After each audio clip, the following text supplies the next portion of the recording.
Salut à tous, aujourd'hui on va s'intéresser à la Justice Society of America, la société de justice. C'est écrit par Geoff Jones et c'est dessiné par Dale Eaglesham, par Fernando Pasarin, et il y a aussi des pages de Alex Ross.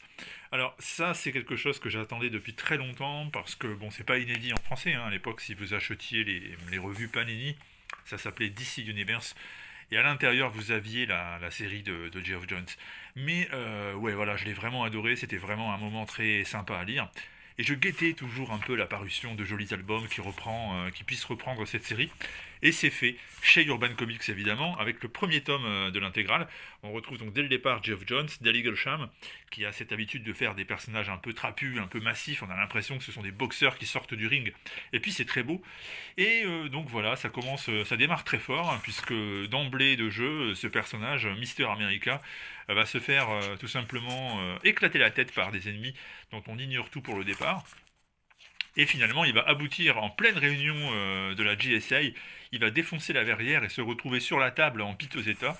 Alors, il faut dire qu'en réalité, il y a un mystérieux ennemi qui trame et qui a pour ambition de s'en prendre à toute la lignée des personnages qui font partie de la GSA. Autrement dit, il veut se débarrasser de leur famille, de tout l'héritage, de tous ceux qui appartenaient au départ à la première version de la GSA. Et ça donne donc une espèce d'enquête où on remonte à travers le temps, à travers les relations qui unissent tous ces personnages.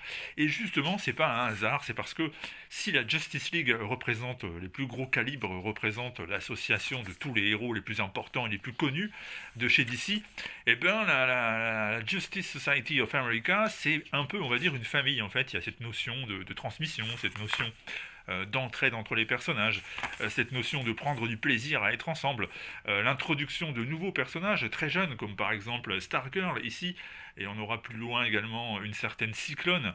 Alors Stargirl c'est important parce que c'est un personnage qui est basé sur la sœur de Geoff Jones, malheureusement tragiquement disparue dans un accident d'avion, et Geoff Jones lui rend hommage avec ce personnage de Stargirl. Mais bon, vous la connaissez probablement parce que dorénavant il y a une série télévisée chez CW qui est consacrée à Stargirl. Voilà donc pour cet album, ce premier volume de l'intégrale. Alors là, la menace qui pèse en réalité, c'est pas un spoiler parce que ça a été publié il y a déjà 20 ans. Eh bien, c'est Vandal Savage qui derrière tire les ficelles de cette histoire, avec notamment l'aide de super vilains néo-nazis. Tout ça, donc, c'est à lire dans ce premier volume de l'intégrale. Regardez, ça, c'est la jeune Cyclone, nouvelle super-héroïne qui débarque donc chez nos héros. Et puis, on va retrouver également un petit crossover avec la Justice League dans lequel il va être question de membres de la Légion des super-héros, un groupe venu du futur qui se retrouve à notre époque pour une mission bien précise, le temps de découvrir de quoi il s'agit. Donc, un petit crossover avec la GLA. Et puis, en fin de volume, ce sera l'arrivée de Magog, qui est une créature, un ancien humain comme vous et moi, qui a été investi des pouvoirs divins pour annoncer la venue de Gog, une sorte d'être divin suprême. Alors évidemment, c'est en réalité une référence à ce qui a été fait dans Kingdom Come, et c'est vraiment, vraiment, là encore, très beau à regarder, intéressant à lire. Moi, j'adore vraiment la GSA. Alors, c'est pas du tout de la pub stérile, hein. J'aime vraiment cette équipe. Il y a une dynamique, il y a une solidarité, il y a un plaisir à lire et à voir ces personnages évoluer, qui est, à mon avis, ce qu'on a envie de voir quand on lit des équipes de super-héros. C'est-à-dire que ça fait du bien un peu de quitter le côté. Vous savez, aujourd'hui, on a toujours tendance à faire des trucs un peu cyniques, des personnages qui sont toujours un peu borderline, qui se trahissent à la première occasion.